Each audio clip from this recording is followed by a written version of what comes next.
दोस्तों, ट्रेन में आप इस लाइट को कभी न कभी ज़रूर देखे होंगे। ये लाइट कोच के बाहर दरवाजे के पास लगा होता है। छोटा सा लाइट है ये।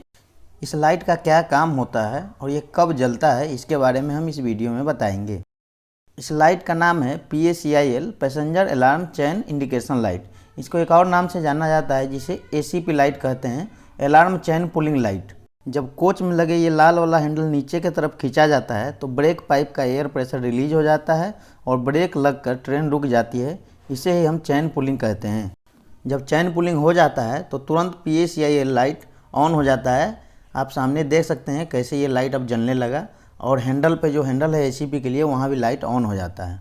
जब यह लाइट ऑन हो जाता है तो संबंधित कर्मचारी को, रेल कर्मचारी को यह पता लगाना बहुत ही आसान हो जाता है कि किस कोच में चैन पुलिंग हुआ है और जाकर वो फिर से तुरंत रीसेट कर पाता है। इसीलिए जब आप देखते हैं रास्ते में चैन पुलिंग होता है तो बहुत कम समय में वो रीसेट करके फिर ट्रेन चल देती है। ये लाइट नहीं रहने पे कोच में जाके खोजना होगा, जिससे ज़्यादा समय लगेगा। इसीलिए ये लाइट लगा हुआ है जिससे इंडिकेशन मिल पाए किस कोच में चैन पुलिंग हुआ है। यह लाइट तभी बंद होगा जब ACP को रीसेट किया जाएगा। ACP रीसेट होते ही ये लाइट बंद हो जाता है। पुराने ICF कोचों में ACP की सुविधा प्रत्येक केबिन में नहीं होती थी, जबकि नए LHB कोच में, चाहे वो जनरल कोच हो, GS स्लीपर हो या AC हो, प्रत्येक केबिन में ACP की सुविधा होती है। जैसे स्लीपर पे 10 केबिन है, जनरल में 10 केबिन है, तो 10 केबिन में एक एक चैन पुलिंग का सिस्टम दिया हुआ है पैसेंजर यात्री सुविधा के लिए। दोस्तों, इस ACP लाइट में 110 वोल्ट DC सप्लाई दिया जाता है।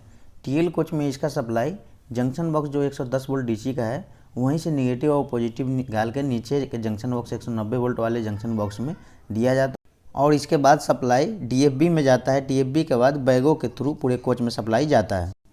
आप यहाँ देखिए FDB में जो राइट साइड में 3 बैगों है उसमें इसके लिए सप्लाई जाता है, जिसमें पॉजिटिव के लिए LS1 LS2 लिखा रहता है और निगेटिव के लिए LSN लिखा रहता है।